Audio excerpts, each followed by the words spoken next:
Olen tänaseks 8-kuune hundikutsikas.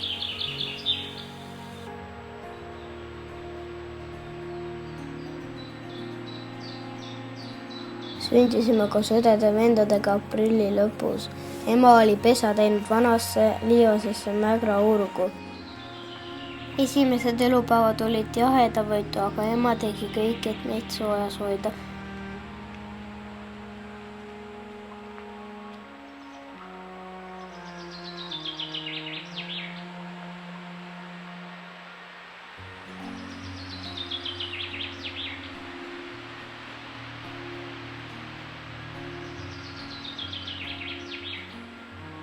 Esimesed kuud toitusin ema piimast, nüüd olen maitsnud isegi mustikat ja kõike muud, mis vanemad ja vanem vend koju toovad.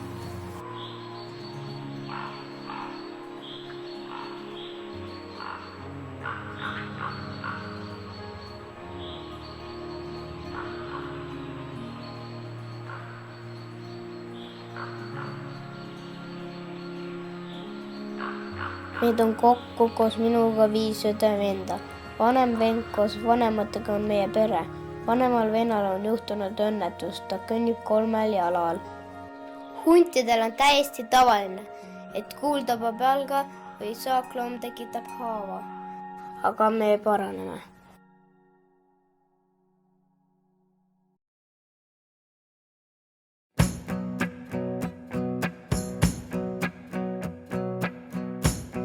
Võite mind kutsuda ka avastajaks, sest ma ei püsi paigal. Mina tahan maailma avastada. Mõnikord ema riidleb, aga alati leiavad nad mind üles või leian mina neid. Maailm on nii põnev. Metsas on karud, nendest ma hoian eemale.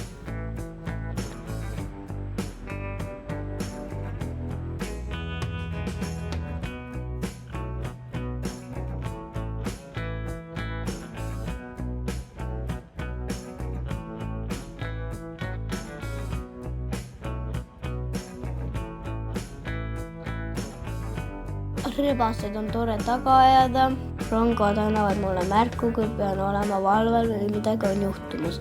Kogu aeg nad kraaksuvad ja saadavad meid.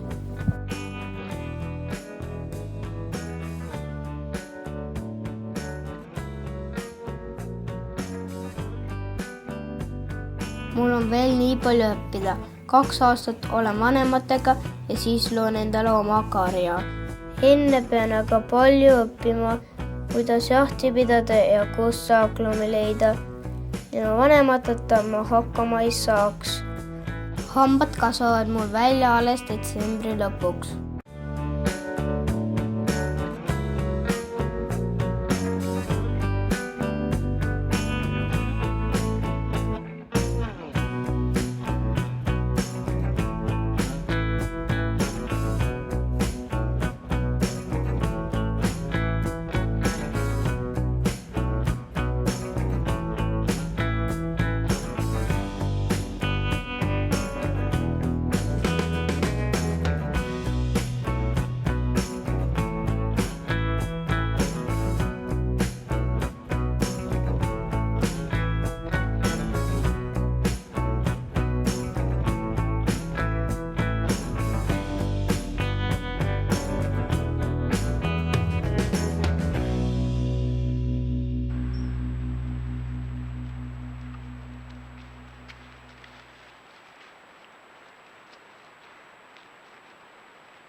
Heinamaal meeldib meile kukerpallitada ja mängida.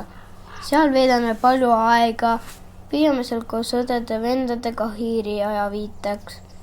Kaevame mulamuti auke lahti. Ootame kohas, kus vanemad meid jätsid kannatlikult, et nad meile süüa tooksid. Mõnikord tulevad heinamaale ka kitsed, neid me jälgime huviga.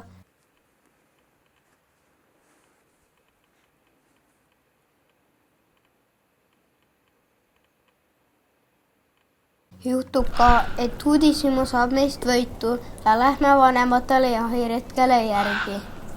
Vanemad on meid viinud tutvuma ka kaugemate paikadega. Läksime üle rabade ja soode küla lähedale olevasse heinamaale. Seal oli palju mõra, autod sõitsid ja koerad haukusid. Isa ei teinud nendest koertest välja. Järelikult nad pole meie jaoks olulised ja ohtu endast ei kujuta. Ühel päeval saab ka minust karjajuht ja ma murran saaklumi nii nagu mu isa ja ema mind on õpetanud. Lase mul saada karjajuhiks.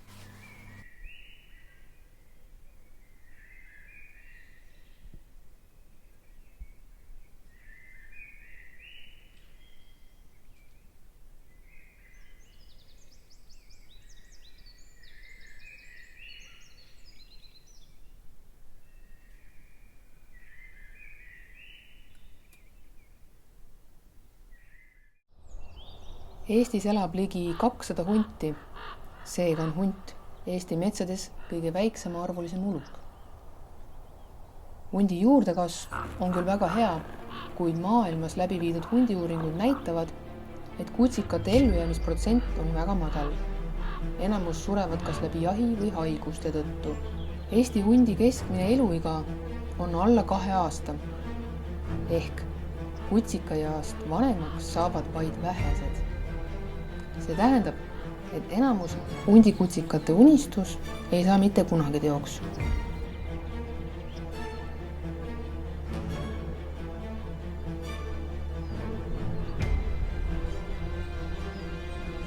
Hunt on Euroopa Liidu direktiivide järgi kaitsealune liik, keda võib küttida ainult eriloa alusel. Kuid alati peab seejuures arvestama, et liigi seisund peab vaatamata küttimisele olema soodne ja jätkusuutlik. Küttimine ei tohi panna liigi seisundit ohtu. Läbi küttimise muutus näiteks ilvese seisund Eestis väga halvaks. Ilvese arvukus pole tõusnud tänaseni, kuigi kitsede arvukus on juba aastaid väga hea.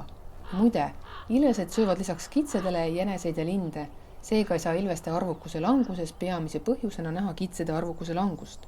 Soomes näiteks on ilvese peamine toit just jänesed ja linnud.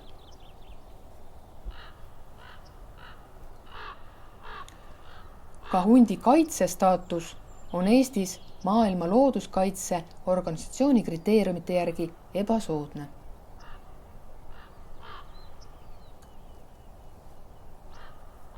Hundid armastavad liha süüa, nii nagu ka inimesed. Eestis on umbes 100 000 lammast. Iga aasta murravad hundid umbes 1% sellest. Eelmisel aastal olid pooled murdmised ühes maakonnas, Raplamaal. Küttimislube aga jagati üle kogu riigi. Mitmed teadustööd ja uuringud on näidanud, et letaalne viis kahjustuste vältimiseks on kõige ebatõhusam. Ehk küttimine kahjustuste vältimise eesmärgil ei ole lahendus. Lahenduseks on kaitsta kariloomi. Lahenduseks ei saa olla hundi säilimise ohtu panemine läbi jahi kahjustuste vähendamise eesmärgil.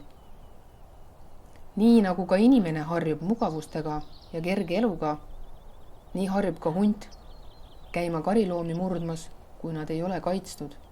Ja pärast hunte ümber kasvatada enam ei ole võimalik.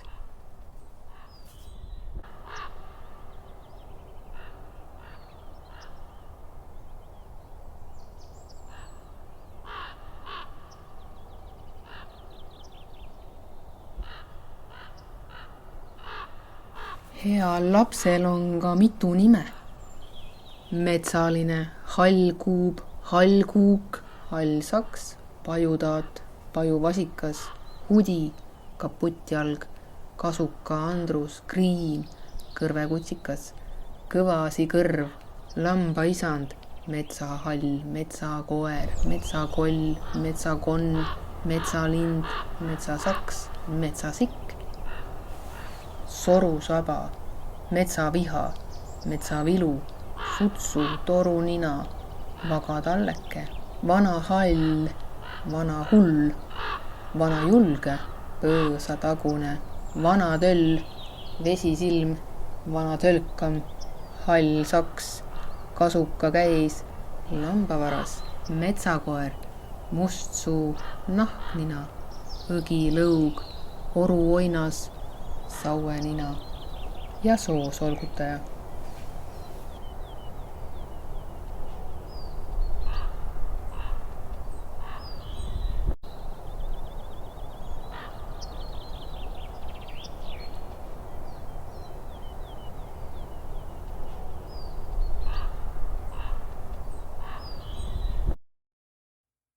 Ma olen mõelnud, miks ma hunte uurin ja miks nad nii paljusid kõnetavad. Kuulates ühe hundiuurija intervjuud küsiti temalt, miks ta hunte uurib ja miks mitte näiteks siile. Vastuseks oli, et hunt on rohkem hinges. Tekkis küsimus, kuidas hunt meie hinge sai. Viimati pani Eesti Pank hundimeene mündile. Hunt on ju meie rahvusloom. Ja kus juures veel paljudes teistes riikides. Meenuvad veel nimetused nagu pöhvihunt, lavahunt, rehvihunt, hellhunt, rauahunt, kirjastushunt, pitsahunt, telehunt, teatrihunt, merehunt, motohunt ja nii edasi. Võiks küsida, miks ei ole näiteks jänesepöhv või hellmäger või pitsarebane.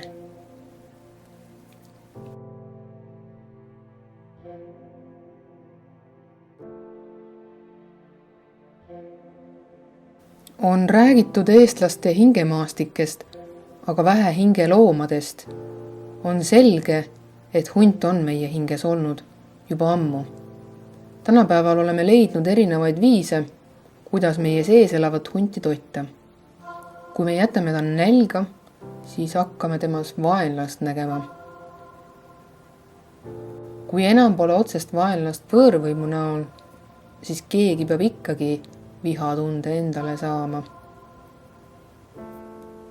Olen lugenud mitmete autorite raamatuid sellest, kuidas erilised kohtumised loomadega, loodusega mõjutasid nende elu või jättis oma jälje.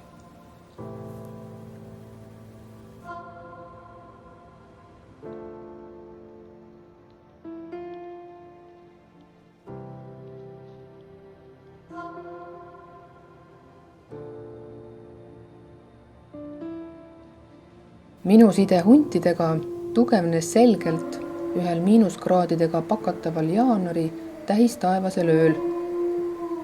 Enne olin hunte pidanud millekski kättesaamatuks, müstiliseks loomaks, keda ma tõenäoliselt elu jooksul ei kohta. Nüüd saan aru, et tegelikult surusin selle mõttega alla iseendas mingeid tundeid ja alateadlikult varjasin endas miskit. Kutsuda hunte esimest korda oma elus ja neilt ka vastust saades tundsin, et enam tagasiteed ei ole. Seistes keset ööd hundikoor kajamas igast ilmakaarest, ajusin nende hääle sisse. Mind sellel hetkel oma kehas polnud. Neid hetki on olnud veel. Peale neid tundmusi olen vajanud taastumist, sest need hetked on olnud intensiivsed, mis poevad sügavale hinge. Hunt ei tasu ka üle müstifitseerida, aga mind on nad tohutult õpetanud. Ja see õppimisprotsess ei ole kogu aeg lõbus ja lillepidu. On olnud palju haiget saamisi ja valu.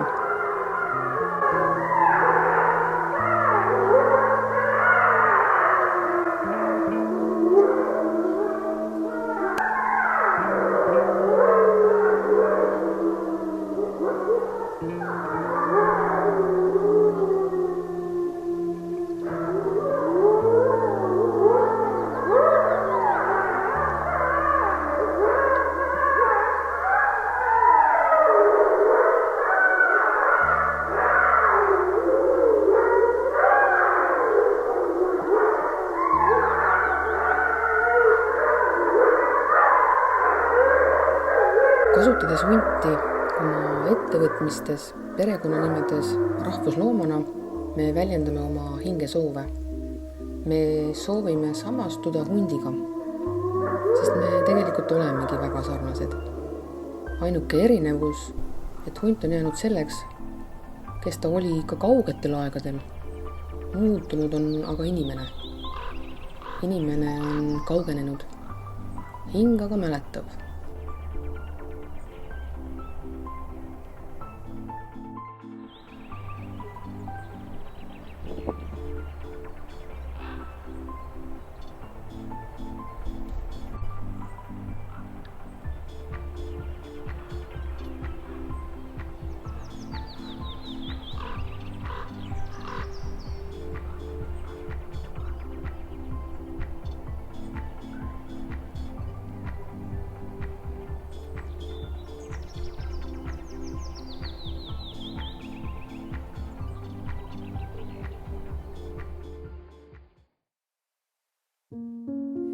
Hunt on justkui sillaks inimesele tema algupära juurde. Assotsiatsioonid, mis ilmselt hunt meie kehas ja vaimus tööle panevad, pärinevad ürgajast, oma naturaalise ajast, siis kui inimene loodusega kooskõlas elas. Hunt oli siis oluline kaaslane ja ka teejuht. Kas hunt tekitab meis igatsust aja järgi, kui elasime loodusega kooskõlas? Miks muidu on hunt ikka veel nii sügavalt hinges?